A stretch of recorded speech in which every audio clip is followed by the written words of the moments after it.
தற்போது நம்முடைய தொலைபேசி வாயிலாக அரசியல் விமர்சகர் திரு ரவீந்திரன் துரைசாமி இணைகிறார். வணக்கம் திரு ரவீந்திரன் துரைசாமி. வணக்கம் தம்பி. வணக்கம். இப்ப நாகப்பட்டினத்துல விஜயனுடைய கருத்துக்களை நாம பார்க்கிறோம். ஒரு சிலர் திருச்சி அரியலூர்ல பேசுனதை காட்டிலும் நல்லாவே பேசுறாரு, திமுகவை தீவிரமா பேசி தன்னை பொசிஷன் பண்றாரு அப்படின்னு பாசிட்டிவா சொல்றாங்க. நீங்க எப்படி பாக்குறீங்க அந்த கருத்துக்களை? பொசிஷன் பண்றங்கிறது எல்லாருமே பண்ணலாம். இது பெருந்துறை இடைத்தேர்தல் வரும்போது டாக்டர் ராமதாஸ் அவர்கள் எனக்கும் அதிமுகவுக்கும் தான், பாமகவுக்கும் அதிமுகவுக்கும் தான் போட்டின்னு பொசிஷன் பண்ணாரு. அதையே பெரிய அளவு ஊடகங்களும் எடுத்து சென்றன.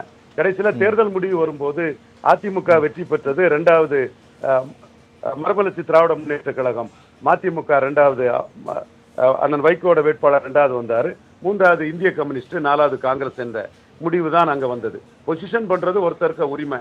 அந்த பொசிஷன் பண்றது அவர் திமுகவுக்கு எனக்கும் போட்டின்னு கூட பொசிஷன் பண்ணலாம். இதையும் தாண்டி நான் தான் வெற்றி பெறணும்னு கூட பொசிஷன் பண்ணலாம்.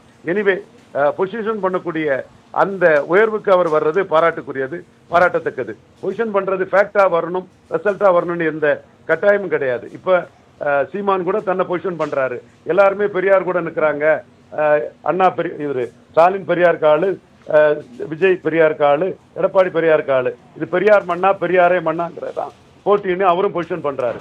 ஸோ ரிசல்ட்ல மக்கள் தான் முடிவு பண்ணணும். திமுகவுக்கும் அதிமுகவுக்கும் தான் நிரந்தர போட்டிங்கிறத எடப்பாடி பொசிஷன் பண்றாரு. எனிவே தன்னை பெருசா பொசிஷன் பண்றது ஒரு நல்ல விஷயம். அந்த நல்ல விஷயத்தை விஜய் செய்திருப்பதற்கு பாராட்டுக்கள்.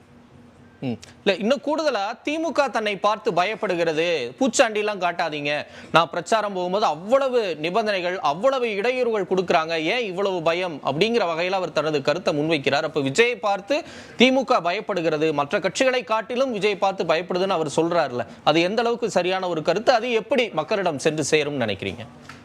இந்தோ பாக் வார் நடந்தது. அந்த வார் தொடர்பாட்டு எடப்பாடி பழனிசாமி அவர்கள் மோடிஜியின் வெற்றி மோடியை பாராட்டி புகழ்ந்து பேசினாரு.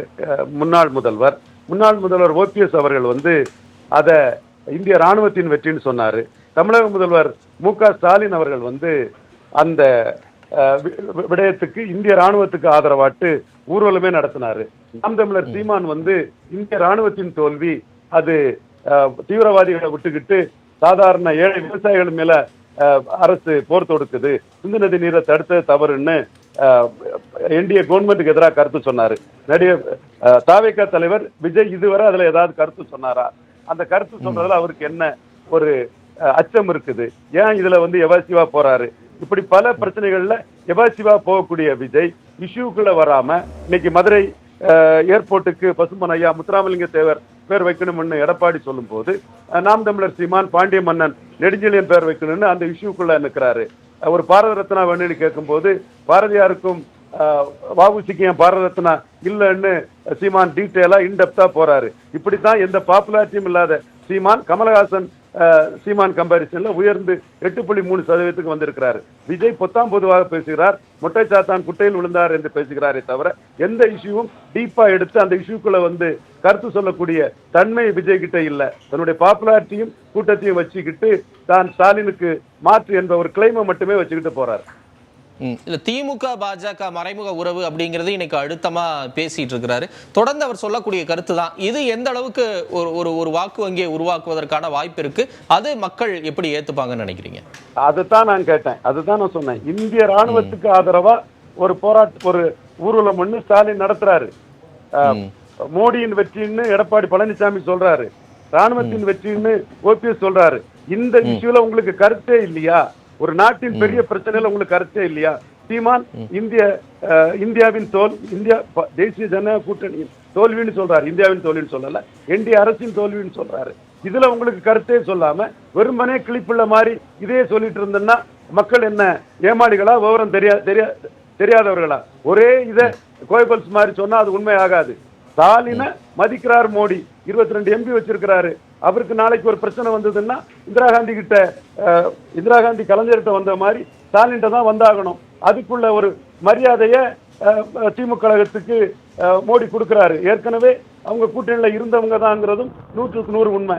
ஏன் பாஜக எதிர்ப்புன்னு சொல்லக்கூடிய விஜய் எதுல பாஜக எதிர்ப்பாருன்னு சீமான் கேட்பது மட்டுமல்ல, பண மதிப்பிழப்ப நீங்க மோடிக்கு ஆதரிச்சவங்கிறதையும் குற்றச்சாட்டா சொல்றாரு. இது கோயபல்ஸ் மாதிரி ஒரு குற்றச்சாட்டை சொல்றதானே தவிர இதற்கு எந்த எஃபெக்டும் இருக்காது.